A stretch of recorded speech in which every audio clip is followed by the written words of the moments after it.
वाह, आप दोनों का अंधा प्यार तो गजब का निकला। न सिर्फ आप एक दूसरे को अंधा प्यार करते हैं, मगर कल की आई इस बच्ची पर भी उतना ही प्यार और उतना ही भरोसा हो गया आपको कि आपको लगता है कि जो प्रॉफिट आपको रियल एस्टेट बिजनेस नहीं दे सकता, वो प्रॉफिट ये 25-26 साल की लड़की आपको करके दे देगी। बच्चों को प्रोत्साहन देने की भी एक लिमिट होती है। अगर हद से ज्यादा प्यार देकर बच्चों की जिद पूरी की जाए तो एक दिन अपने हाथ लिए डिसीजन पर पछताओगे आप लोग। ये याद रखना। आपको क्या लगता है, आपने जो पैसा अनिका को दिया है मार्केट में लगाने के लिए, वो रातों रात दुगना हो जाएगा?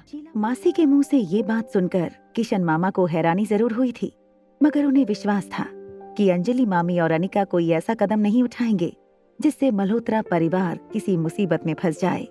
भले ही किशन मामा ये नहीं जानते थे कि अंजलि मामी और अनिका आखिर कहां पर इन्वेस्टमेंट करना चाहते थे, मगर पूरे विश्वास के साथ किशन मामा ने शीला मासी से कहा, मुझे पूरा भरोसा है मेरी बच्ची पर।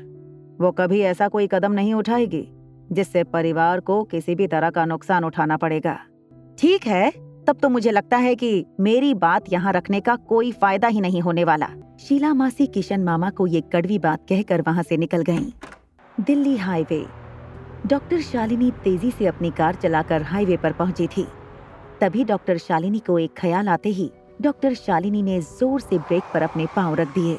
डॉक्टर शालिनी इतनी आसानी से हार मानने वाली नहीं थी।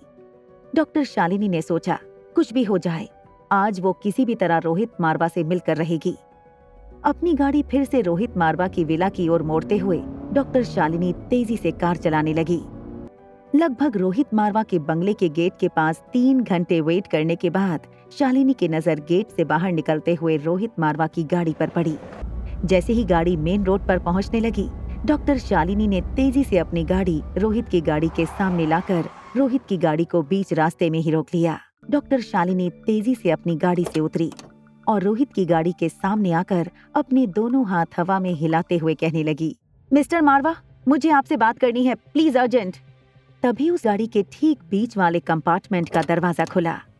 रोहित की कार के शीशे टिंटेड ब्लैक थे, जिससे अंदर कौन बैठा है ये बाहर खड़ा आदमी नहीं देख सकता था।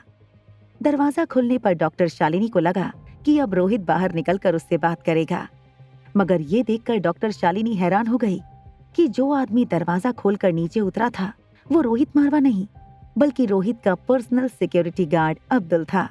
शालिनी ने कई बार रोहित को बुलाने की कोशिश की, मगर वो लंबी गाड़ी जिसके अंदर रोहित बैठा था वो कुछ ही सेकंड में वहां से चली गई।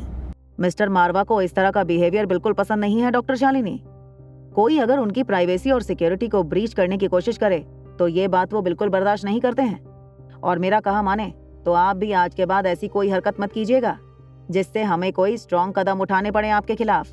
दूर जा रही रोहित की कार को देखते हुए डॉक्टर शालिनी ने अपने बिखरे हुए बालों को ठीक करते हुए सिक्योरिटी हेड अब्दुल की तरफ गुस्से से देखा और कहा, मिस्टर अब्दुल, मेरी तरफ से मिस्टर मारवा को एक मैसेज जरूर भेज दीजिएगा।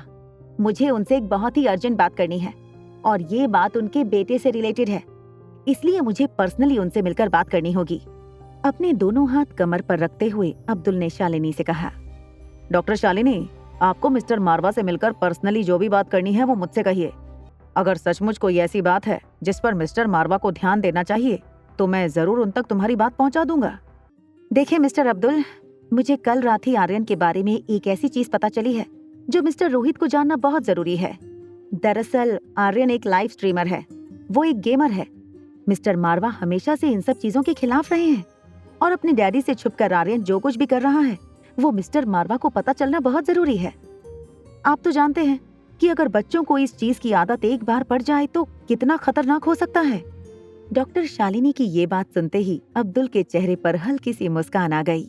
अब्दुल ने डॉक्टर शालिनी से कहा, ये सब तुम इसलिए कह रही हो ना कि तुम हमारे बॉस रोहित मारवा के करीब आ सको, मगर तुम्हें नहीं लगता है कि तुम्हारा ये झूठ बहुत जल्दी पकड़ा जाएगा? आर्यन एक बहुत ही भोला भाला और सीधा सा बच्चा है। इस तरह की गेमिंग और ये सब कुछ जो आप कह रही हैं वो आर्यन कभी कर ही नहीं सकता।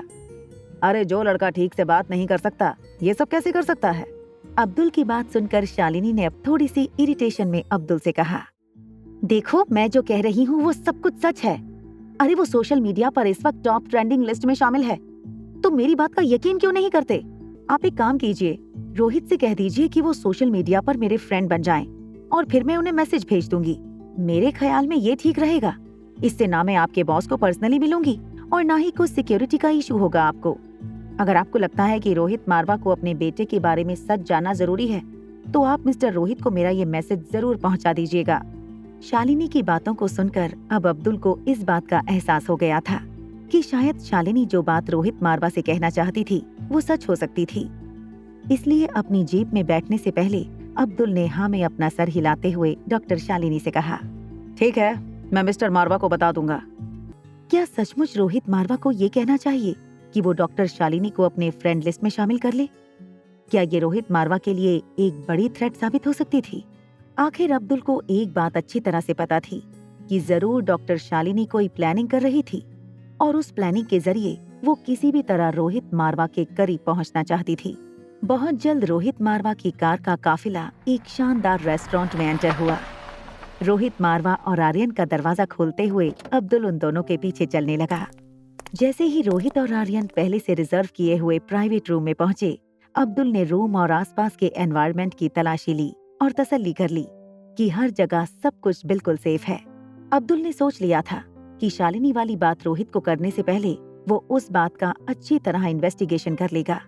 उसके बाद ही वो किसी नतीजे पर पहुंचेगा। ये बात उसे रोहित तक पहुंचानी चाहिए या नहीं।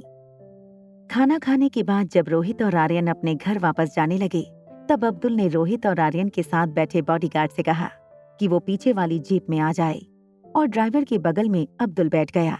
अब्दुल अभी सोच ही रहा था कि वो शालिनी वाली बात की शुरुआत कहाँ से करे। तभी हाईवे पर अब्दुल का ध्यान रियर व्यू मिरर में पड़ा।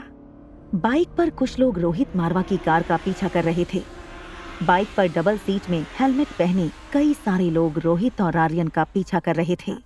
जानने के लिए देखिए अगला एपिसोड सिर्फ पॉकेट एफएम के यूट्यूब चैनल पर। और एक लड़की को देखा तो के सारे एपिसोड्स को सुनने के लिए डिस्क्रिप्शन में दी हुई लिंक से डाउनलोड कीजिए पॉकेट एफएम ऐप।